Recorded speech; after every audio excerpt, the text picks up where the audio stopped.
Marshall? Yes, I understand you have to catch a red eye. I know, it's sort of awful. I agreed to a screening of another film tomorrow in New York months ago, and I didn't think I was going to have anything going on in February, and so it's at the New York Historical Society. It's a fundraiser for them, and so I have to. Yes, you run do. out. You have to go. So we'll talk to you first then. So Marshall's film was The Neighbor's Window, that twisty story about the neighbors across from each other. It's really gotten multiple audience awards, including Best Drama at Holly Shorts and the Audience Award in Palm Springs. That's pretty great. You are a documentary filmmaker, in fact, an Oscar-winning documentary Nominee. nominated. Yeah, yes. Okay. No, always the bridesmaid, never the bride. Yeah. So, what made you decide to take this leap into narrative work? I guess I got into documentary just because I liked telling stories, and after doing it for a while, I've made a bunch of feature-length films and some shorts, and I just wanted to stretch a different muscle and try something different. So I remembered this a story that I'd heard on a podcast years ago that really touched me, and it seemed like a perfect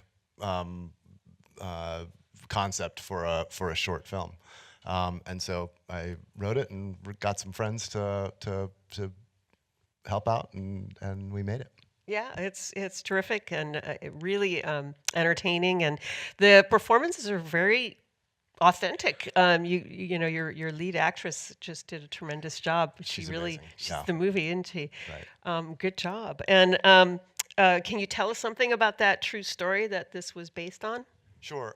So a woman named Diane Weipert told this story on the podcast Love and Radio that was later rebroadcast on Radio Lab, and she tells a story about being in a similar situation, having a couple of young kids, and having a young couple move in across the street that she develops this sort of rear window obsession with. And then the ending I made up, and the sort of twist of them having the conversation on the street, and you know, all the dialogue and stuff. But the sort of heart of the story came from her, and in fact, she's coming to the Oscars with us.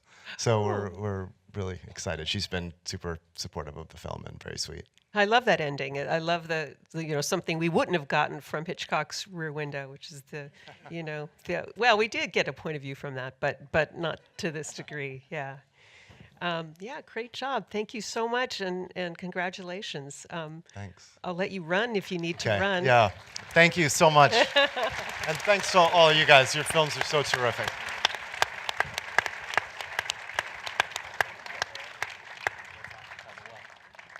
Good luck. Thank you. Maryam? Yes. Yes. Brotherhood, which was that really tough story of the family tension in Tunisia. Really affecting story. Very difficult. I've now seen it twice, and I'm still really taken by it. Tell me about the actors that you worked with. Is that a family? Or the brothers? They sure look like they are. Yeah, no, it would have been very tough to find 3 freckled redheads in Tunisia that are not related. Very, very hard. The casting process, I mean, actually, it was the flip side. Usually you start with a script and then you cast. What happened with Brotherhood is in 2016, I was doing a road trip in Tunisia. And I was just wanting to, connect with my roots more. And on the side of the road, I found the 2 older brothers with their sheep just walking. And I was immediately captivated with their faces, as I'm sure you guys feel. And I wanted their photo. I just wanted their photo. And they said no. So I drove away, but it's still pretty surreal to think that I went on this mission. But I wrote the script. I was kind of inspired by the reality of Tunisia right now. And a year and a half later, I went looking for them. And I didn't know their names. I forgot where I found them. So I just started driving and going from village to village, asking if anyone knew redheads with sheep. Very strange obsession, I'm sure. I mean, it led to a lot of strange encounters, and people were just, either laughed at us or thought we were crazy and were concerned. But luckily, we recognized a pile of rocks where we found them, and we were led to their house. And what was crazy is in the script, I had written a role for a much younger brother, like an 8-year-old brother. And when we arrived at the house, the first person who came out was Ryan, the little brother. So it was kind of crazy moment. I was like, okay, I don't need to find you, you're here. And so I convinced the brothers to act in the film, and 6 months later, we came back, we put together a little budget, and we came back and we shot the film. Yeah, it's a wonderful story, big story of of radicalization, and but done with such economy and such emotional impact. Congratulations.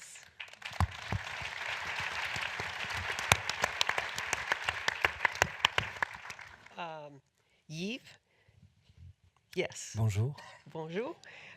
This is the Nefta Football Club, the really delightful film about 2 men, 2 boys, and a donkey with headphones.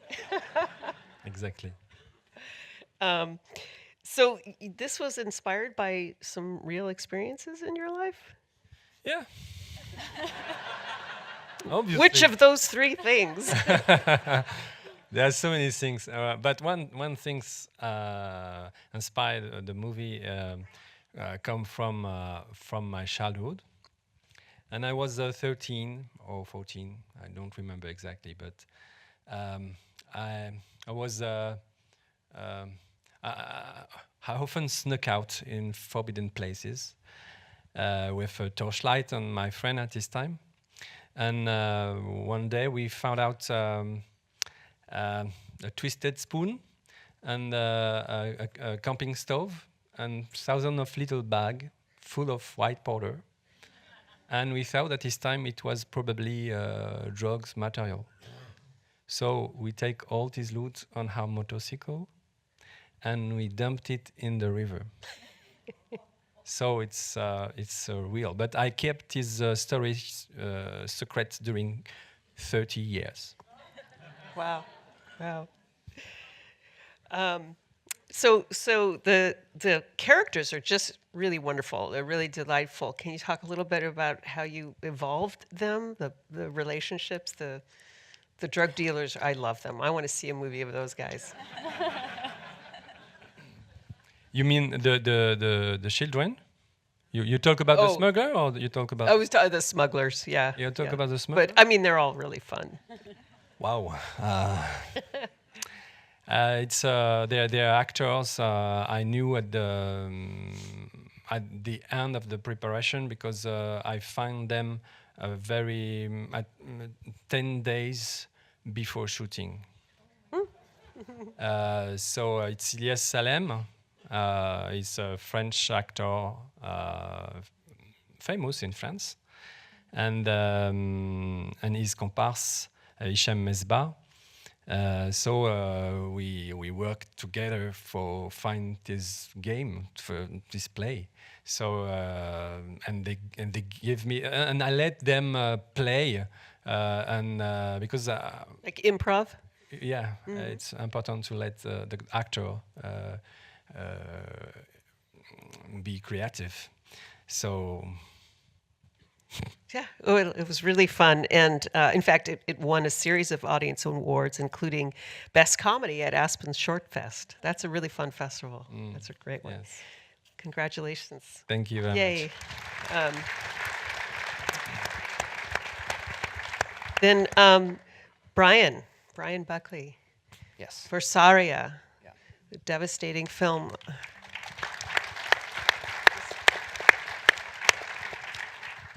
It's just very powerful, and Thank you. your background is very unusual to come to this film. You've done a lot of commercial directing, yes? Yeah. You're a few. you're known as the Super Bowl king, in fact, for the number of commercials you've done for the Super Bowl. But this is just a very powerful piece. So what brought you to this this subject, and how was it to deal with something that's just so tragic? Yeah, I mean, we're very fortunate, all of us actually, to be here. And I've been very fortunate in my career to have great opportunities. And so now and again, I will look for something that touches me, that hits me. And in this case, it was, you get your iPhones going off all day, especially yesterday. And you see that little news thing that comes up on there, and in that particular day, it said a locked door, a fire, 41 girls killed as police stand by, and that was on March of this past year, and it marked the 2-year anniversary of their death. And I sat in my office and I just said, "Holy shit!" Like, I got, clicked on it and started going deeper and deeper. It was a New York Times story, and there was an image of a little girl that was burned badly and was a survivor. And I started just going deeper and deeper, and all these parts started coming out. I mean, one of the surprising things was like the romance. The idea was born on Valentine's Day. That's at a social between the boys and the girls, and a plot to escape. And, I just sat there, God, you're reading how horrendous the conditions were, but there's love that exists within this. There's still kids trying to be kids, even as sex trafficking was going through there. And it was just so complex. And you realize that, we get into our world, and, I've been in some tough places, we've done films in some tough places, and life goes on, even in these very difficult situations, and these kids are fighting so hard that I just felt like something had to be made, that they attempted to get out of there. It was actually on Women's Day, March. That was their, they left, and only to be brought back. It was just tragic to me. Yeah. Wow. And Matt, can you talk a little bit about what it was like to work with the real life orphans of kids in an orphanage to make this film? Yeah, it was a very unique experience. We've worked with a lot of real people actors, non-actors in the past. We did a film with refugees actually a couple times, but the orphans was unique in the fact that it's a difficult spec to go cast for. When Brian said he wanted to cast Guatemalan orphans, so we couldn't get the girls from Guatemala, so we went to Mexico City, and it was an interesting process of instead of coming with tapes and tapes of options, it was more like trying to get inroads into some of these organizations. So you had to come from a place of knowing we weren't trying to take advantage of any situation. So it was special, because once we did finally start to meet some of these girls, you realize that they knew the story. We didn't know the story. A lot of people in Mexico City didn't know the story, but these girls that were in these orphanages or safe homes, they knew the story. There's a network of kids, and these stories somehow get passed along. So they knew, and that was really interesting to us. So they were taking it seriously. They learned the script. They tried really hard, and it was so they could, get this story out there. And when Brian was working with them, we covered ourselves, and we also did some casting of actors, but he did not want to go that route. So we just kept workshopping, and finally the girls not finally. Gabby was there from the get-go, but Estefania really had to practice, and she got there. It was determination. She's so young, but she got there, and it was a unique experience as we were shooting, like just the girls, the sisterhood that they built throughout the process, and with our acting coach, and just it was a real experience to watch. You're doing a real tragic story, but watching these girls come into their own and be so strong was a really special experience. Yeah, those performances were really amazing. The character that you wrote of Sariah, of her wisdom, her childlike wisdom and sense of humor, it was just really affecting. Thank you. Yeah, marvelous.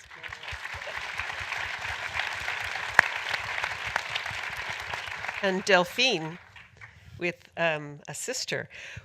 I don't know, the 16 minutes, that is like the tensest 16 minutes ever. And this is the second time I've seen it. Sorry And I'm for that. still, yeah, yeah. You were an actress. Oh, a long time ago. And did that affect how you approached this film as a director? Because this was very unique, where we were on the face of the emergency worker and very rarely on the caller. Yeah. But you knew how she felt. Yeah, because the thing I wanted to tell with that story was about, like, what really bring me to that story was the idea of the connection between the women and the sorority and empathy. And I felt the right way to tell that was to allow us to feel one's feeling by the other eyes, if I can say. So I had this image in my head when I start writing and start thinking about the film, with the back of the head of one of her and the face of the other one. So that was something that was in my mind for all the process. And also, I really, maybe the actress part helped me to think the way we need to do the process of a film and to find the right way to tell a story, and to the experience we have to create for actors also. So we decide, for example, for both actors, they will not meet before or during shooting. So they will have to imagine the other one on the phone. And you never know if it's really helped, but I believe in that. I believe it's bringing some kind of sacred place to shooting. Yeah. Yeah, no, I think that was part of the authenticity of it. You really felt at the end that she wanted that connection. She wanted her name, and I don't think that's typical. I remember hearing a story like this on NPR recently about how they evolved emergency workers to help people in a situation of extreme danger. What was the inspiration for this? It was a true story. So I came across a recording of a 911 call, and in the call you can hear a woman pretends to call a sister, but she's actually calling the police. So the idea was from a true events.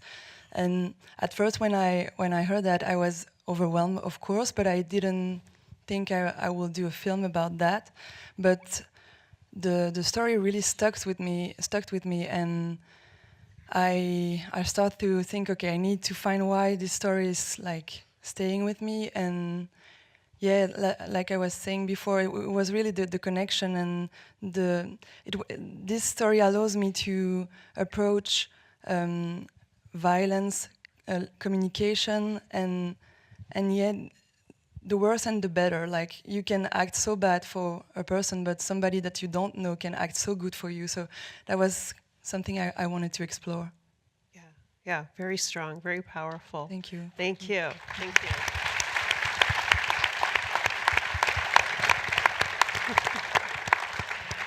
Well, congratulations on your nomination. Wish you all good luck. Oh, I'm sorry.